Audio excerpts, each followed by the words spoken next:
নমস্কার প্রিয় দর্শক বন্ধুরা, আশা করি সবাই ভালো আছেন। আমার পাঁচমিশালি রান্নাঘরে আপনাদের সকলকে স্বাগত। আমার আজকের রেসিপি গুড় আম। এর জন্য আমি কড়াইতে সরষের তেল গরম করে তাতে দিয়ে দিয়েছি 5 ফোড়ন। এরপর কাঁচা আম খোসা ছাড়িয়ে এইভাবে লম্বা করে কেটে নিয়ে ধুয়ে দিয়ে দেব।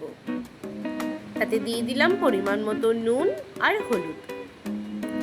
কিছুক্ষণ ভাজার পরে দিয়ে দেব গুড়। এটা অবশ্যই আখের গুড়, আপনারাও আখের গুড় দিয়ে এটা বানিয়ে খেয়ে দেখবেন, খেতে ভালো লাগবে। 15 থেকে 20 মিনিট ভালো মতো আমি ফুটিয়ে নিয়েছি। এরপরে দিয়ে দিয়েছি ভাজা মশলা। এই ভাজা মশলার মধ্যে রয়েছে শুকনো লঙ্কা, তেজপাতা, গোটা গরম মশলা, জিরে, সমস্ত উপকরণ দিয়ে আমি এই ভাজা মশলাটা বানিয়েছি। এরপর এটাকে নামিয়ে আমি ঠান্ডা করে পরিবেশন করব। কাঁচের বয়ামে রেখে এটা প্রায় 6 থেকে 7 মাস পর্যন্ত আপনারা খেতে পারবেন।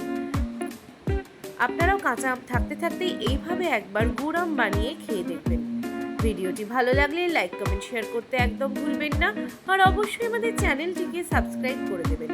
দেখা হচ্ছে পরের ভিডিওতে। ততদিন ভালো থাকবেন, সুস্থ থাকবেন। ধন্যবাদ।